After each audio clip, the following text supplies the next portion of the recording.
جناب عمر کے دور میں رضی اللہ تعالیٰ عنہ ایران کا ایک بہت بڑا گورنر مسلمان ہو گیا. مسلمان ہونے کے لیے مدینے میں آ گیا. جناب عمر نے اس کو کلمہ پڑھایا, کلمہ پڑھ کے مسلمان ہو گیا. مکہ میں گیا, کہنے لگا میں نے طواف کرنا ہے, عمرہ کرنا ہے. عمرہ کرنے لگا تو اس کا سفید لباس 500 گھوڑے ساتھ لے کر آیا. ہر گھوڑے کی مہار سونے کی مہار تھی, ہر گھوڑے کی زرہ سونے کی زرہ تھی. بڑا امیر ترین بادشاہ اور گورنر اسلام قبول کیا, طواف کرنے لگا. تو اللہ کے نبی کے صحابی بھی طواف کر رہے تھے, وہ بھی طواف کر رہا تھا. طواف کرتے کرتے اس کی سفید چادر پر ایک اللہ کے نبی کے صحابی کا پاؤں آ گیا.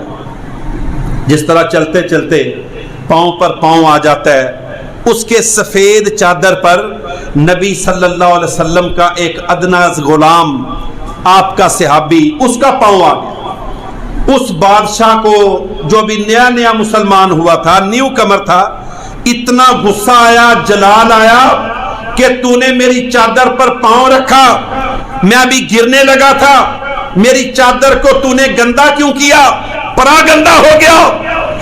اس نو مسلم نے اس صحابی کے منہ پر ایسا تھپڑ مارا کہ صحابی کی آنکھ ضائع ہو گئی, آنکھ شہید ہو گئی. اللہ اکبر. اس کے دل میں زوم تھا کہ میں تو بادشاہ ہوں, نیا نیا مسلمان ہوا ہوں, میرا بڑا پروٹوکول ہے, میری بڑی عزت ہے, میرا یہ ہے, میرے سفارشی بہت ہیں, عمر بن خطاب کے ساتھ میرا ڈائریکٹ تعلق ہے, میری سفارش بڑی ہوگی, میرا کوئی کون بگاڑے گا, کیا کرے گا میرا کوئی. کہنے لگا کہ صبح ہوئی, مقدمہ جناب عمر کی عدالت میں چلا گیا کہ اس بندے نے نبی کے صحابی کو تھپڑ مارا اور صحابی کی آنکھ ضائع کر دی, آنکھ شہید ہو گئی.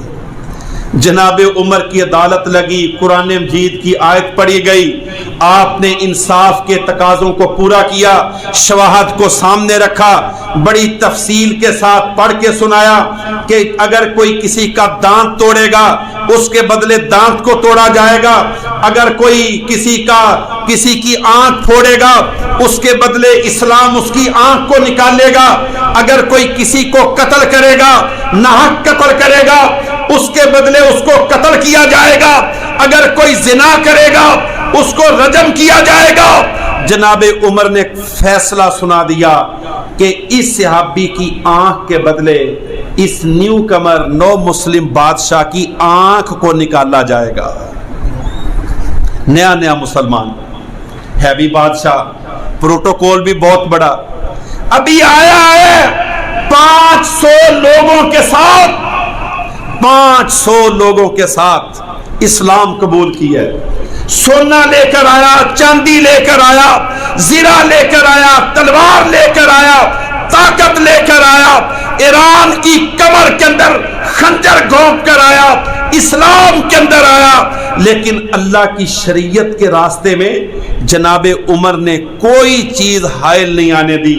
فرمایا تو نے صحابی کی آنکھ پھوڑی ہے, اس کے بدلے میں عمر تیری آنکھ کو نکالے گا. رات ہوئی, رات کو چھپ کر اس نے آپس میں مشورہ کیا, کہنے لگا یہ مسلمان تو بڑے سخت ہیں, یہ تو کسی کا لحاظ ہی نہیں کرتے, یہ تو کسی کی سفارش نہیں مانتے, یہ تو بڑے اسٹرکٹ ہیں, بڑے شدت پسند ہیں, فیصلوں کے اندر بڑے واضح ہیں, ان کے اندر کوئی رعایت نہیں, قانون کی عملداری امپلیمنٹیشن اس کے اندر کوئی حائل ہی نہیں ہوتا.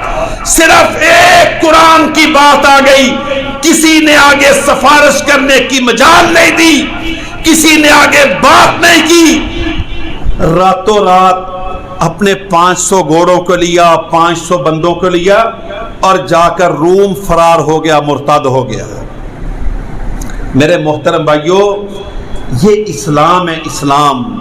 اسلام کو ماننا آسان ہے, اسلام کے اوپر عمل درآمد کرنا مسلمانوں کے اندر بھی بڑا مشکل ہے. جس طرح وہ محترمہ بینظیر کہا کرتی تھی کہ تم کہتے ہو کہ چور کے ہاتھ کاٹو، تم کہتے ہو میں سارے پاکستان کو ایک ہاتھ والا بنا دوں، تم کہتے ہو میں سارے پاکستان کو ٹنڈا کر دوں، میں کیا کروں؟ اسلام پر عمل درآمد، اسلام کی بات کرنا آسان ہے، ہم اسلام کا نعرہ سیاسی طور پر لگاتے ہیں، ہمیں ابھی تک اسلام کے الف کا بھی علم نہیں ہے کہ اسلام ہے کیا،